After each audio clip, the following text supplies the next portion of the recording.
Bismillahirrohmanirrohim. Ya Rabbi, ushbu muborak kunda xatmi Qur'onlar, qiyomul layl, qadr kechalarda qilinayotgan iltijo duolarimizni maqbul aylagin ya Rabbi. O'zingni kalominga muhabbat va sidqi dil bilan kechalari qoyim bo'lib Qur'onga somi bo'lib turgan bu aziz bandalaringga barchalarimizni ibodatlarimizni husn qabul aylagin. Qur'oni Karimning har bir harfiga va'da qilingan savobdan barchalarimizni bahramand qilgin ya Rabbi. Ya Rabbi, bugun diyorimizda masjidlarimizni barchasida xatmi Qur'on bo'lib duoga qo'l ochib turilarkan, bundan tashqari domlalarimiz, noiblarimiz, otin oilalarimiz, ahli ilmlarimiz tomonidan 10 mingdan ziyod xatmi Qur'onlar bo'ldi. Masjidlarimizda 1700 tasda bugun xatmi Qur'on bo'lib, qo'llarimizni duoga ochib, o'zingni rahmatingni umid qilib duo va iltijolar qilib turibmiz. Ya Rabbi, o'zing duolarimizni qabul aylagin. Xatmi Qur'onlarga berilgan savoblardan yurtimizdan o'tgan barcha ulug' ustozlarni, allomalarimizni, yurti xalqi uchun jonini fido qilib o'tgan barcha ulug'larimizni, duoga qo'l ochib turgan, bugun duo qilib turgan yurtimizdagi barcha mo'min musulmonlar, xonadonlarda turganlar, duoyimizda ishtirok etolmayotganlar, bemorlar bo'lsin, barcha xalqimizni o'tib ketgan ota-ona va ajdod va jaddodlarni rahmatingga olgin. Qur'on nuri bilan munavvar qilgin.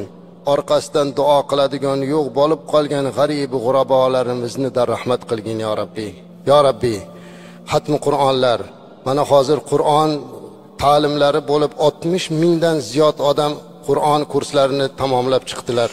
Mana shuncha Qur'on o'quvchilikka sababchi bo'lgan va 15 ming odam Makkaga borib hajlar qilib kelyapti. Salkam 800 mingga yaqin odam umra qildi. Mana shuncha ibodatlarning sababchisi bo'lib turgan prezidentimizga uzoq umr bergin. Bugungi xatmi Qur'onlar duolarimizdan prezidentimizni o'tib ketgan ota-onasini bahramand qilgin. Ularni yotgan joylarini jannat bog'chalaridan bir bog'cha qilgin. O'zlariga uzoq umr bergin. Yurti uchun, xalqi uchun, mana shu yoshlarni kelajak baxti saodati uchun tuni kun harakat qilyaptilar. O'zing madadkor bo'lgin, o'zing yordam bergin. Ularning atrofida xizmat qilib turgan barcha vazirlar, vazarolar, hokim, hukamo, hamma mas'ullarni vatani, yurti oldida olib borayotgan ishlariga o'zing madadkor bo'lgin. Musofirligida yurgan hamyurtlarimiz bor ekanlar. Ota-onasini boqaman deb, bola chaqasini boqaman deb mehnat qilib yurgan musofirligidagi hamyurtlarimiz bugun safimizda duoda ishtirok etmasalarda, ular uzoqlarda turib, bugungi xatmlarimizni duosiga umid qilib turibdilar. Chet ellarda o'qishda yurganlarimiz bor, xizmatda yurganlarimiz bor. Alloh hammalarini safarlarini bexatar qilding. O'zing ularni tinch omon qilgin, muhofaza qilgin, turli balo ofatlardan saqlab, yurtimizga, ota-onasi, oilasini bag'riga o'zing hozir aylagin. Jamoatimiz ichida, xalqimiz ichida duo so'rab bemorlari bor ekan, shifo so'raganlar bor. Alloh kimni xonadonida, yurtimizda bemorlar bo'lsa, ularga shifo bergin. Mana shu bemorlarni davolashga xizmat qilayotgan shifokorlarimizni ham qo'llarini yengil qilgin. Ularni Allohim ishlariga rivoj bergin, xalqiga mehribon qilgin va bu shifokorlarga berilajak savoblardan ko'paytirib bergin. İçimizda mushkuli tushganlar bor. Alloh ularning mushkullarini oson qilsin. Qarzdorlarni Alloh qarzlariga o'zi osonlik bilan uzilishligini nasib qilsin. Hojatmandlarda Alloh hojatini ravo aylasin. Duoga qo'l ochib turgan hammamizni Allohim bugun ulug' kunda qadr kechasini topib, xatmdan keyin duo qabuliyatini umid qilib turibmiz. Ilohim xatmi Qur'onda savobi va mana bunday qadr kechalarni topganlar qatoridan bo'lishligimizni nasib qilar ekansan, sendan yolvorib so'raymiz. O'tib ketgan ota-onalarimizni barchamiznikini rahmat qilgin. Yotgan joylarini Qur'on nuri bilan munavvar qilgin. Gunohlarini o'zing mag'firat qilgin.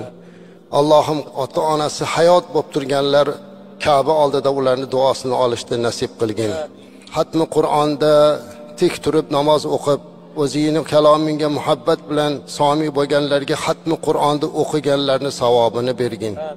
Ya Rabbi, bu xatmi Qur'onlar yurtimizga baraka, fayz bo'lishini nasib qilgin. Bu duolarimiz bilan yurtimiz yanada obod bo'lsin. Osmonimiz musaffo bo'lsin. turli balo ofatlardan o'zing saqlagin. Yurti elimizdagi barchalarimizni bir-birlarimizga muhabbatlarimizni ziyoda qilgin. Ya Rabbi, jonajon vatanimizdagi barcha xalqimizni, yoshlarimizni ilm va ma'rifatlik, vataniga, yurtiga sadoqatlik, oilasiga, ota-onasiga yaxshi xizmat qiladigan, ularning rizoligini topadigan avlodlardan nasib qilgin. Ushbu yurtda xalqi uchun xizmat qilib turgan barcha xizmat egalari, jumladan ushbu bir oy mobaynida bu bizni tinchligimizni, xavfsizligimizni ta'minlab turgan huquqni muhofaza qiluvchi tashkilotlar, ichki ishlar, milliy gvardiya bir oy mobaynida qattiq xizmat qilishdilar. Allohim bularning xizmatlariga ajr bergin. Allohim mana shu bir oy mobaynida imom domlalarimiz mihrobda turib mau'iza hasanalar qildilar, ibodatga imomlik qildilar. Allohim bu imom domlalarimizni, ulug' ustozlarimizni, jumladan diniy idorada xizmat qilib o'tib ketgan muftiylar, ulamolar, barcha olim va fozillarni hammalarini Allohim yotgan joylarini Qur'on nuri bilan munavvar qilgin. Imom domlalarimizni faoliyatiga o'zing rivoj bergin. Taqvo, ilm o'zing fazilat bergin. Xatmi Qur'onga o'tib bergan qorilarimizni ota-onalariga jannatda tojlarni kiydirgin. Ularni qalblaridagi Qur'onni o'zlariga oshno va shafoatchi qilgin. Ustozlari va barcha ajdodlarni bahramand qilgin ya Rabbi. Ushbu masjidlarimizda namozda qoyim bo'lib turgan bu jamoatimizni qalblarida nimaiki yaxshi niyatlari bo'lsa, barcha niyatlarini o'zing ro'yobga chiqargin.